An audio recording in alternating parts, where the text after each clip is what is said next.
There are plenty of new and updated adventure motorcycles on the market for 2025, so you might be wondering which ones are actually worth considering. In this video, we'll go through our top picks from all the major manufacturers listed in ascending price order.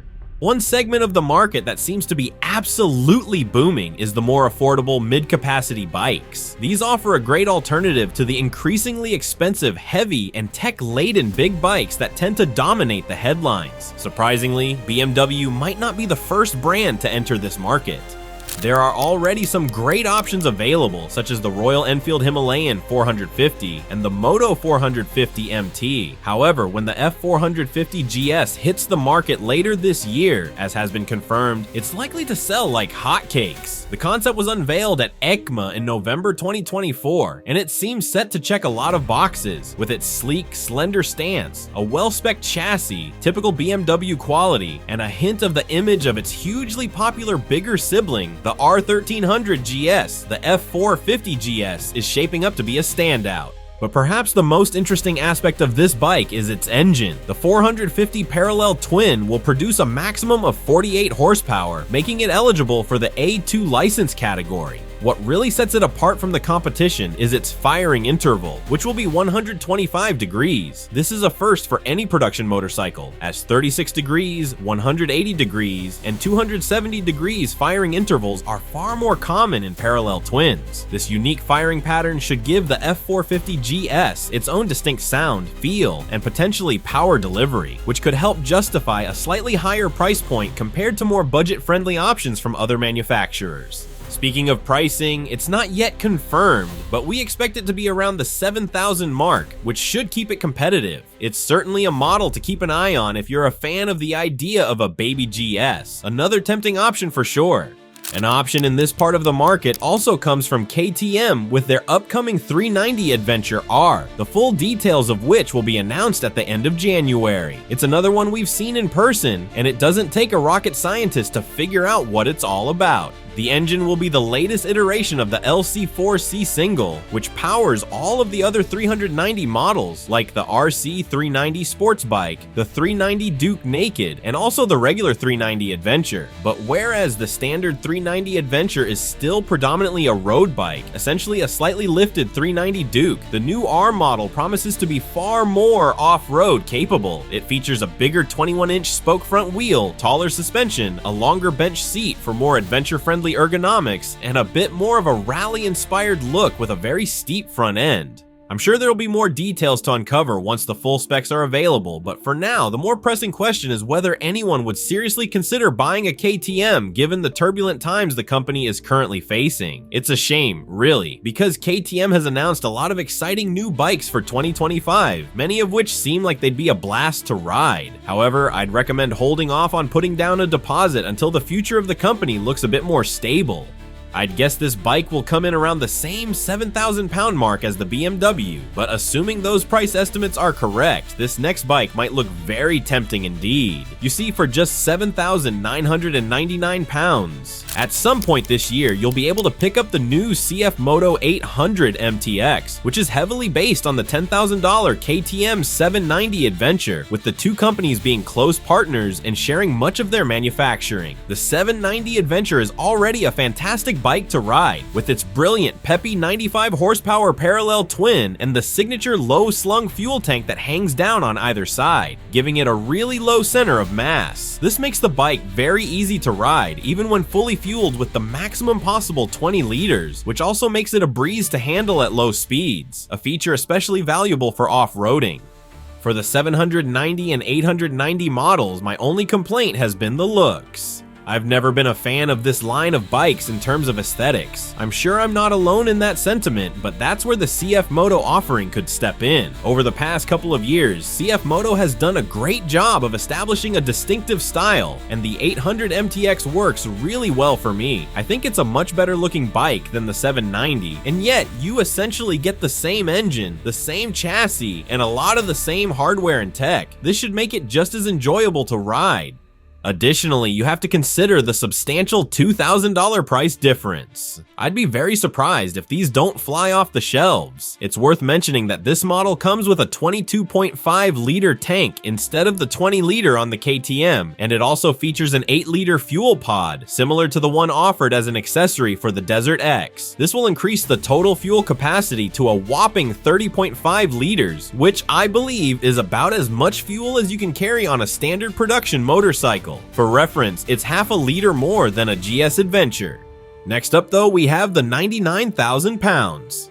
The Honda XL 750 Transalp offers a proven performance with its 750 parallel twin engine, delivering a peak of 90 horsepower and revving freely, making for a very entertaining ride. While it's not the most off-road focused bike on this list, its oversized spoke rims and relatively tall stance make it surprisingly good on tarmac, especially when you encounter a series of tight corners. For the money, I'd say it's a solid all-rounder with a trusted brand on the tank.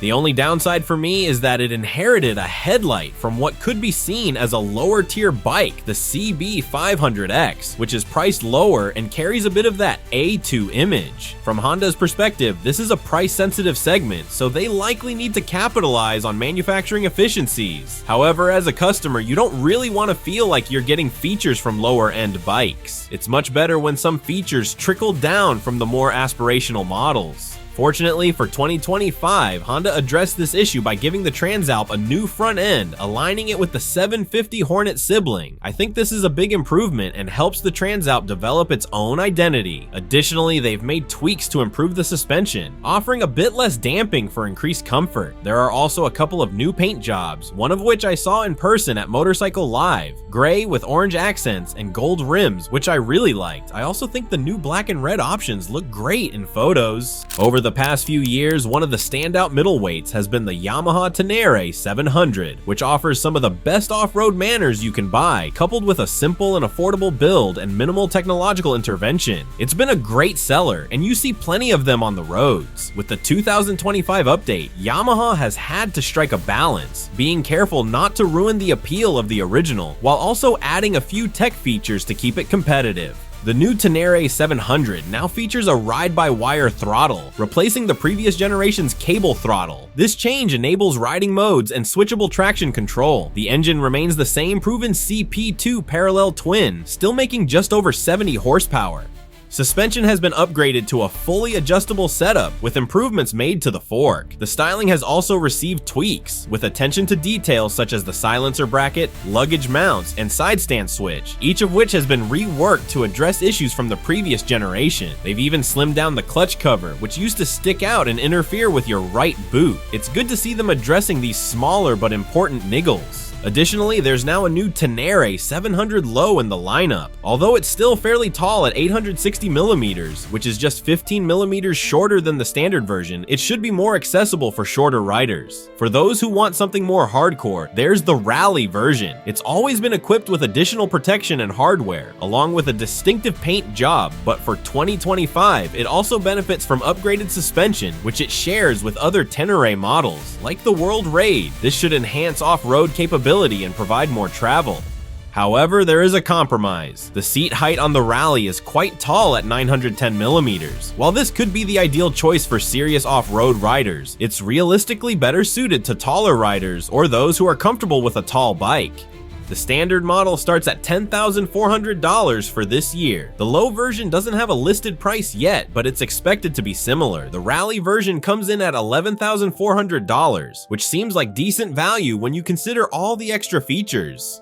Before we move on to the next bike, I want to take a moment to thank Rebel Horn for supporting the channel and making videos like this possible. Touring and adventure suits can be incredibly expensive these days, but I've found that Rebel Horn's Cubby 5 suit offers great value for money. I've been using it for the past year or so, and I love its versatility and features. The suit includes 3 layers: the main suit, a waterproof membrane, and a thermal layer, so you can reconfigure it to suit a wide range of conditions. It also comes with plenty of pockets, vents, and straps to ensure a perfect fit, keeping all the armor in place. I genuinely love wearing Rebel Horn gear and their R kit as well, and I highly recommend checking out the link in the description below if you're interested.